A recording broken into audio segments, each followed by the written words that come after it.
آج کے موضوع پر خالصتاً گفتگو کریں۔ اگر آپ اپنے موضوع سے ہٹ جائیں یہ خیانت ہے۔ ظاہر ہے جو لوگ ٹائم نکال کر آتے ہیں ارینج کرتے ہیں تو وہ خالصتاً وہی بات سننے آتے ہیں جو مولا کے کلمہ حکمت میں ہوتی ہے۔ اعوذ باللہ من الشیطان الرجیم، بسم اللہ الرحمن الرحیم۔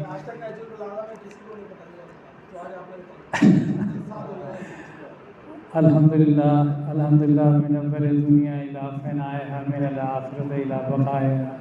الحمدللہ علی کل نعمت واستغفر اللہ من کل ذنب واتوب الیہ۔ مولا کا کلمہ حکمت 451، اس کے دو جز ہیں، ایک پہلا جز ایک دوسرا جز، کہ جو تمہاری طرف جھکے اس سے بے اتنائی برتنا، اپنے حد و نصیب کو خسارے میں کرنا۔ یہ پہلا جز جو ہے کہ اگر انسان اس طرح سے رد عمل کرے گا تو یہ میں سمجھتا ہوں تکبر کے زمرے میں آ جائے گا۔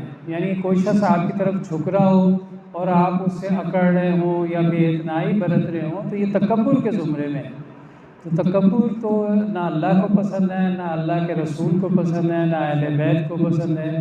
اور یہ جو مولا نے ہمیں کلمہ حکمت بتائے ہیں یہ ہماری زندگیوں کو ایک ایوریج پہ رکھنے کے لیے ضروری ہے۔ نہ اس سے نیچے آؤ نہ اس سے اوپر ہو جاؤ گے تکبر کے زمرے میں آؤ گے، نیچے ہو جاؤ گے تو ذلت کا سبب بنے گا۔ غیرت کا تقاضا یہی ہے کہ جو شخص اگر تمہیں سے بے رخ اختیار کرے تو اس کے ساتھ معاملات ایسے کرو کہ خاموشی سے اس کے پاس سے گزر جاؤ، اپنے اخلاق کو بھی نہ چھوڑو۔ ایک کوٹیشن میں دیکھ رہا تھا نیشنل جیوگرافک میں کہ چٹانوں سے اور پہاڑوں سے جب پانی آتا ہے نا تو اس کے راستے میں بہت سارے پتھر آتے ہیں، تو وہ پتھروں کو ہٹاتا نہیں ہے بلکہ اپنا راستہ بنا لیتا ہے۔ تو انسان کا اخلاق ایسے ہونا چاہیے کہ اگر کوئی شخص بے اتنائی برت رہا ہے، کوئی شخص مخالفت کر رہا ہے تو خاموشی سے اپنا راستہ بنا کے گزر جاؤ، اس کو وہیں پڑا رہنے دو، وہ اپنی ذلت کا سبب خود بن جائے گا۔ اپنا وقت اپنی توانائی اس پہ برباد کرنے کی ضرورت نہیں ہے۔ تو یہ انسان کا مولا ہمیں کلمہ حکمت میں ہم لوگوں کے لیے، عام انسانوں کے لیے ایسے طریقے بتاتے ہیں کہ ان کی زندگیاں جو ہے وہ بالکل نارمل رہیں، ایوریج پہ رہیں، نہ بہت آگے بڑھیں نہ بہت نیچے آ جائیں۔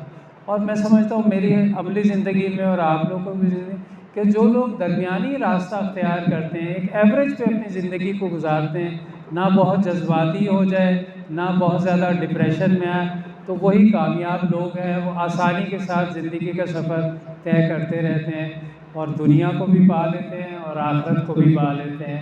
اللہ تعالیٰ آپ کو اور ہمیں ایوریج زندگی گزارنے کی توفیق عطا فرمائے جس میں اللہ تعالیٰ کی رضا بھی شامل ہو اور محمد و آل محمد وما علینا الا البلاغ۔